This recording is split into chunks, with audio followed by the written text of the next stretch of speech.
बिस्मिल्लाहिर्रहमानिर्रहीम। अस्सलाम वालेकुम नाज़रीन, मैं हूं आपका मेज़बान दानिश अंसारी और आप देख रहे हैं मेरा YouTube channel Danish Ansari official. नाज़रीन, आज हम बात करेंगे मलिक महबूब साहब से। आप सबके फेवरेट हैं, मशहूर एस्ट्रोलॉजर हैं। अस्सलाम वालेकुम मलिक साहब, कैसे हैं आप? वालेकुम अस्सलाम। मैं ठीक हूँ, आप बताएं। अल्लाह का शुक्र है। अल्हम्दुलिल्लाह मलिक साहब, मैं भी ठीक हूँ। मलिक साहब, आज प्रोग्राम का आगाज एक इंटरेस्टिंग खबर से करना है। ईरान ने टेबल पर बैठने से साफ इनकार कर दिया है, लेकिन डोनाल्ड ट्रंप ने यह दावा किया है। उन्होंने कहा है कि ईरान के साथ मुज़ाकरात का दूसरा दौर जुम्मे को हो सकता है। अच्छी खबर मुतवक्का है। आप क्या देख रहे हैं सर? इन्होंने जुम्मे का दिन रखा है मुज़ाकरात के लिए, क्या ये दिन ठीक है? बुध का दिन आपने बताया था कि ठीक नहीं है। जुम्मे के दिन के हवाले से क्या देख रहे हैं? क्या मुज़ाकरात होने जा रहे हैं, और अगर होते हैं क्या नतीजा केस होंगे जुम्मे के दिन के हवाले से? देखिए, मुझे एक मैं आपको सही बात बताऊं, मुझे ये मुज़ाकरात अगर हो भी जाएंगे तो आप अगर ये सोच रहे हैं मुज़ाकरात के बाद सब सही और दुनिया नॉर्मल हो जाएगी, तो ऐसा मुझे नजर नहीं आता।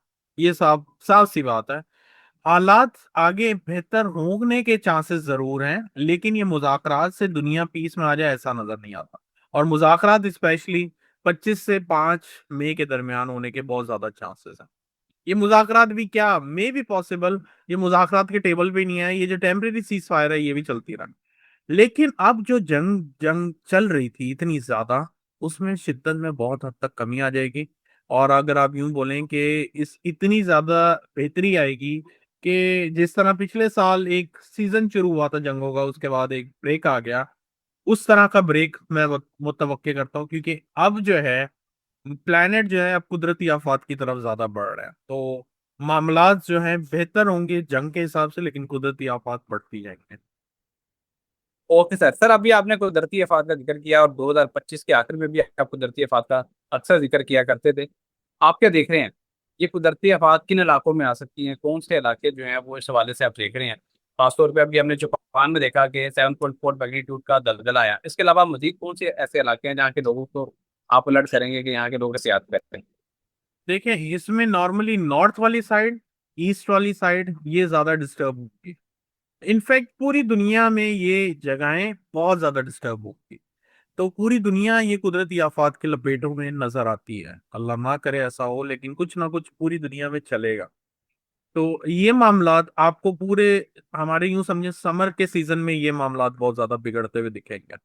और जैसे मैंने आपको एक बताया हुआ है, इंटरनेट कहीं जाता हुआ नजर आएगा। ये प्रिडिक्शन मेरे इस साल के पिछले साल से है कि जून जुलाई या इस दौरान में कुछ ऐसे मामलात होंगे जिसमें इंटरनेट बिल्कुल गायब हो जाएगा।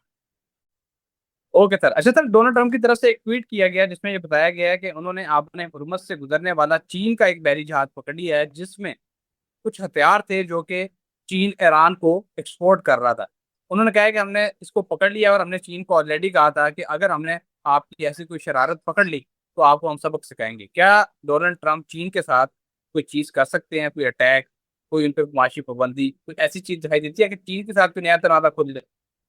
लेकिन चीन के साथ नया तनाजा खुल सकता है, लेकिन जंगों का नहीं। फाइनेंशियल उसमें ही प्रॉब्लम दिखती है जो कि आगे बहुत ज्यादा बढ़ जाएंगी अगस्त के ऑनवर्ड।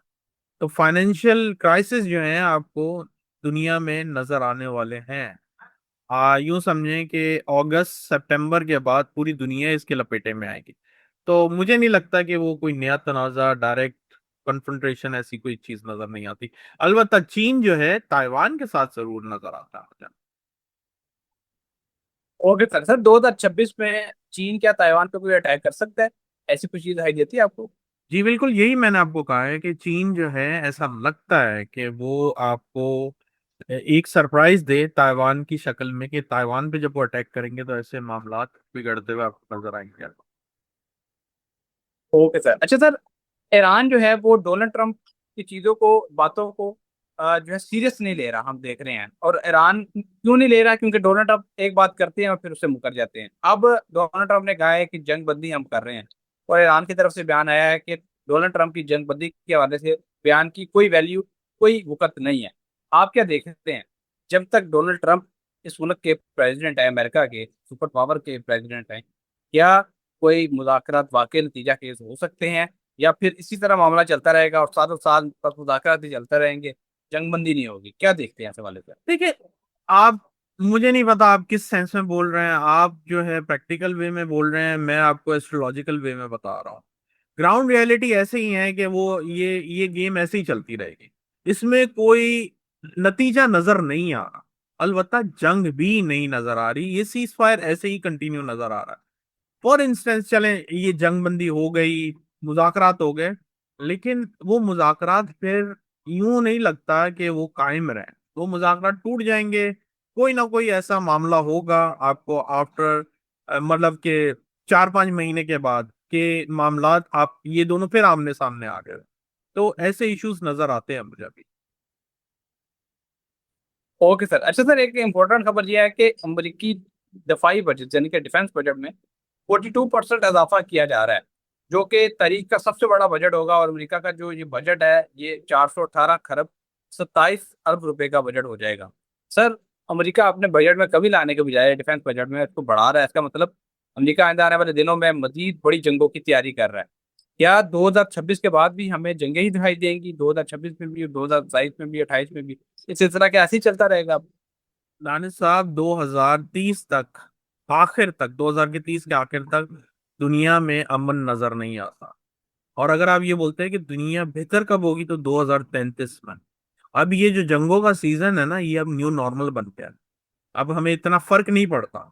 एक सही बात है, हकीकत है, पूरी दुनिया मानती है इसको। जंगें चल रही हैं, जहाँ चल रही हैं वहाँ इफेक्टेड एरियाज हैं, बाकी दुनिया अपने काम कर रही है। तो अब ये न्यू नॉर्मल बन गया है। तो इसलिए आप ये बोलें जंगे सब खत्म सब अच्छा, ऐसा नहीं होने वाला। Okay sir. अच्छा सर, जब पाकिस्तान ने मीडिएटर का किरदार निभाया तो उस टाइम भी मैंने आपसे सवाल किया था और मैंने आपको बताया था कि मिठाई पहले बांट दी गई है और अब सुलह अभी तक कोई नतीजा केस बात नहीं हुई। पाकिस्तान सालसी करवा रहा है लेकिन कोई नतीजा नहीं निकल पा रहा। मैं आपसे ये पूछना चाहता हूँ, क्या पाकिस्तान की सालसी आपको कामयाब होती दिखाई देती है इन फ्यूचर? महीने बाद, 2 महीने बाद, साल बाद, क्या ये सेहरा पाकिस्तान के सर आएगा सुलह करवाने का, या कोई और मुल्क इसका सेहरा अपने सर सजाएगा? सर जी, सहरा, सहरा मुझे नहीं समझ में आ रहा है, इसमें मिठाई बांटी क्यों जा रही है? ये मिठाई बांटने का नहीं है, ये फंसने के लिए सब कुछ हो रहा है। ये फेस सेविंग के लिए पाकिस्तान को रख दिया गया आगे। आप समझ नहीं रहे, क्योंकि मुझे एस्ट्रोलॉजिकल चीजें समझ में आ रही हैं, आप तो ग्राउंड रियलिटी की बात कर रहे हैं, मैं एस्ट्रोलॉजिकल बता रहा हूँ। पाकिस्तान के आने वाले दिन जो हैं जरा डिफिकल्ट हैं। नो डाउट सपोर्ट मिलेगी, बहुत जय जयकार होगी, लेकिन एस्ट्रोलॉजिकली आप नए कपड़े पहन ले खुश हो जाएं, अंदर से खुश ना हो तो क्या फायदा? तो अभी जो टाइम है उसमें सर, पाकिस्तान को, पाकिस्तान को यूज तो नहीं किया जा रहा इसके बहुत ज्यादा चांसेस दिख रहे हैं। यही मैं आपको समझा रहा हूँ कि ये जो प्लानिटरी पोजीशन है, ये ऐसी नहीं है कि पाकिस्तान के लिए जबरदस्त है और पूरी दुनिया जो है परेशानी में है और पाकिस्तान इसमें मिठाई बांटे, ऐसा नहीं नजर आ रहा। अभी 5 दिन से इस्लामाबाद बंद है, आप मुझे बताएं। और ये अगर अगले 10 दिन भी नहीं होते, तो 15 दिन तो ये पाकिस्तान ने अपने एक 2-3 शहरों को सील किया हुआ है एक तरह से। तो मामला जरा डिफिकल्ट हैं जो कि आपको लग रहे हैं। अलबत्ता 25 से 5 मई के दरमियान मुझे ऐसा लगता है कि ये ऊंट जो है कोई करवट ले लेगा, और अच्छी है? लेगा, फिक्र नहीं करना। इंशाल्लाह नेक्स्ट प्रोग्राम में ऐसी दिलचस्प टॉपिक के साथ दोबारा पेश होंगे। अगली वीडियो तक के लिए मुझे और मलिक महबूब साहब को इजाजत दीजिए।